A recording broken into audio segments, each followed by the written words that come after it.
겁니다. 현물 주식을 팔기 때문에 이런 경우는 매도 차익 거래라고 한다. 매도 차익 거래라고 하고, 이렇게 현물 주식을 파는 시장에서 매도 차익 거래가 발생을 하면 주식시장이, 현물 주식시장이 어떻게 될까요? 빠지는 경향이 있습니다. 그죠? 여러분들이 이제 신문을 잘 보시면 오늘은 매수 차익 거래가 발생을 해서 주식시장이, 현물 시장이 올랐고, 현물 주식시장이 매도 차익 거래가 발생해서 현물 주식시장이 빠졌다. 그런 경제 기사를 읽을 수가 있는데, 그 의미는 지수 차익 거래가 발생을 했는데 이런 식이나 이런 식으로 발생했다는 의미입니다. 그 다음에 지금 뭐 이 얘기를 하면서도 제가 설명을 했습니다만, 이 지수 차익 거래라고 하는 것은 현 선물을 하나는 사고 하나는 팔고 이런 식으로 사이멀테니어스, 동시에 거래가 일어나는 거예요. 선물과 현물에 있어서 하나는 사고 하나는 팔고 이런 식의 매매가 동시에 일어나게 되는데, 이거는 굉장히 이런 소위 아비트라지 기회가 발생했을 때 즉각적으로 하나는 사고 하나는 파는 그런 동시 사이멀테니어스 트레이드가 일어나야 되기 때문에 통상 컴퓨터를 활용을 합니다. 컴퓨터를 활용을 하고, 컴퓨터를 활용하기 때문에 이런 식의 지수 차익 거래를 우리가 프로그램 트레이딩이라고도 합니다. 프로그램 매매라고도 해요. 여러분들이 이제 이렇게 컴퓨터에 의해서, 그러니까 컴퓨터에 의해서 기계적으로 일어나는 매매라는 뜻이에요. 프로그램 매매는, 프로그램 트레이딩의 의미는.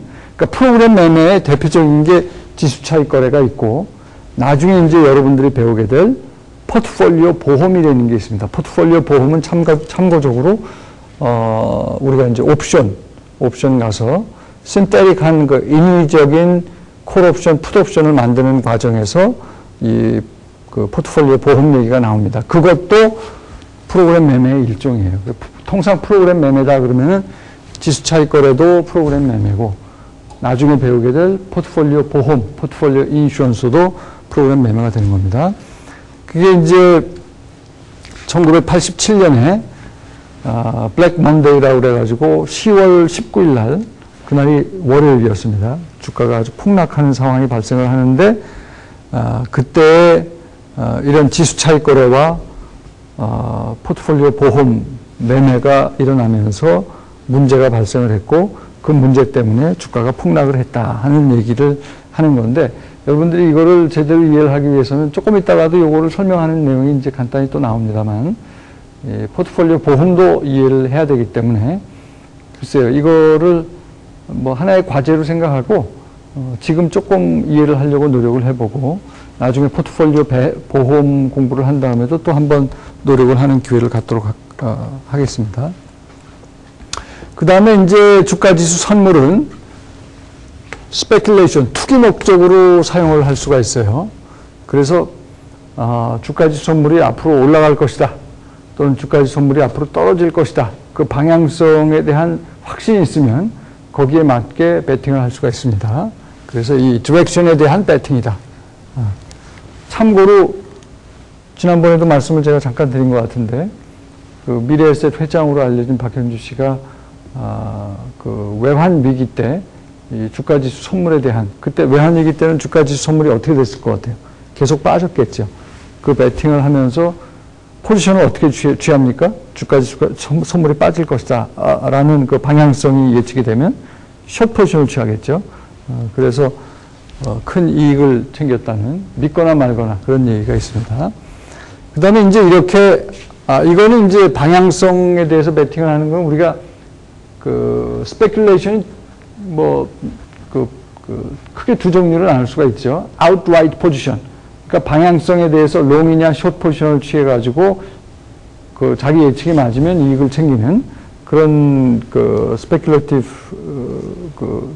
스페큘레이션이 있을 수가 있고, 그 다음에 이제 조금 너무 그게 투기적이고 자기 예측이 틀리면 거기서 큰 손실이 또 날 수가 있는 거거든요. 그럴 경우에는 이제 스프레드 포지션을 취하는데, 이것도 이제 이 개념을 여러분들이 이제 옵션 공부를 하면 조금 더 확실히 이해를 합니다. 조금 hedge를 하는 거죠. 그래서 큰 이익은 조금 덜 챙기더라도 위험을 컨트롤하려는 그런 스프레드 스페큘레이션을 스프레드 포지션을 취하면서 스페큘레이션을 할 수 있는 방법도 있습니다. 그 주가의 선물이 그렇게 사람들이 애용하는 큰 이유 중에 하나는 거래 비용이 주식을 가지고선 거래하는 것보다 훨씬 쌉니다.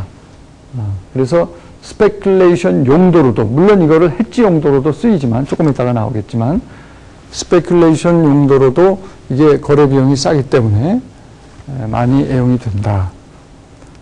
그 다음에 이제 뭐 똑같은 얘기입니다만, 조금 위험을 컨트롤할 때는 스프레드 포지션을 그냥 outright speculation보다는 스프레드 포지션을 취할 수가 있다.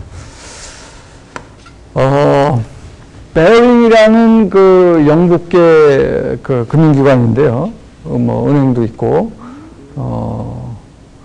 상업은행, 투자은행, 뭐 이런 그 머천트 뱅크라고 해야 되나? 하여튼 뭐 굉장히 그 수백 년의 역사를 가진 아주 견실하고 큰 금융기관인데, 이게 1995년 전후해 가지고 싱가포르 지점의 닉 리슨이라고 그러는 트레이더예요. 이 사람이 싱가포르 지점에서 굉장히 베어링 회사에서 일하는 뭐 일종의 직원이었는데, 굉장히 이 금융사고가 나기 전까지는 회사에 많은 돈을 벌어다 준, 말하자면 싱가포르 지점의 1등 공신, 굉장히 아주 역량 있고 능력 있는 그런 직원이었습니다. 그런데 이 직원이, 원래는 니케이 225 지수를 가지고 아비트라지를 해야 되는 그런 일을 담당을 했었는데, 욕심을 낸 거예요. 그 아비트라지를 하면 어때요? 위험 부담 없이 이익을 챙기니까, 통상 아비트라저들이 많으면은 이익이, 위험 부담은 없지만 이익이 크지가 않고 그 이익이 아비트라지 오퍼튜니티가 있어도 금방 없어집니다. 그러니까 그거에 만족을 못하고 이 사람이 스페큘레이트를 하기 시작을 했어요. 앞으로 일본 주식값이 올라갈 것이다. 그러니까 니케이 니케이 주가지 선물에서는 롱 포지션을 취한 거죠.